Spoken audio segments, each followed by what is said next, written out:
I call the honourable member for Macmillan. Thank you, Madam Speaker. My question is to the Minister for Communications.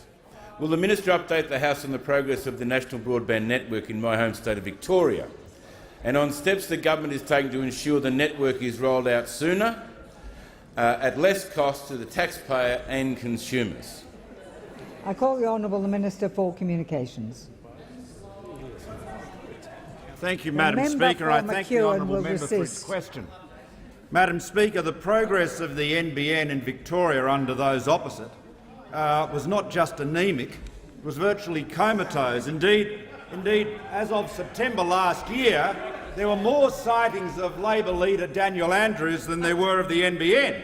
But all that has changed. The NBN is now on track in Victoria. Since the election, we have trebled the number of premises passed with fibre in Victoria, and we have quadrupled the number of premises that are actually connected. So that is what's happened in 1 year versus the anaemic performance of the Labor Party over 6 years.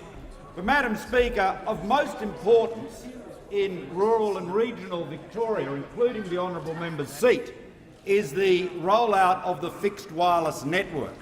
I mean, many people in urban Australia have got reasonably good, some very good broadband, and the NBN will improve that markedly. But in regional and rural Australia, there are far too many people with no broadband at all. No broadband at all, and the fixed wireless solution is absolutely transformative. And there the progress has been considerable.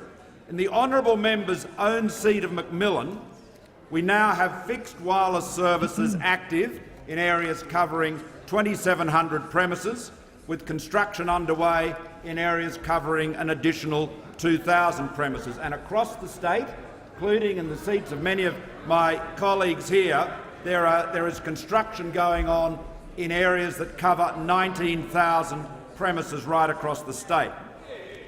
Now, honourable members will understand that the focus of the government is to complete the national broadband network sooner, cheaper and more affordably.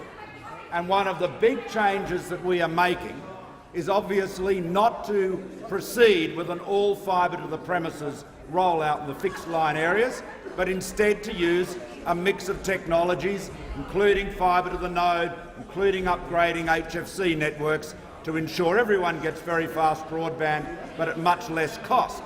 And I would just draw honourable members' attention to a very interesting piece in commsau today, which showed that even though Japan has the largest percentage of fibre of any comparable big country in the world, Australians on their current connections are downloading substantially more data. The reality is that just because you've got high line speed doesn't mean you're going to use the internet more. It's a very complex equation.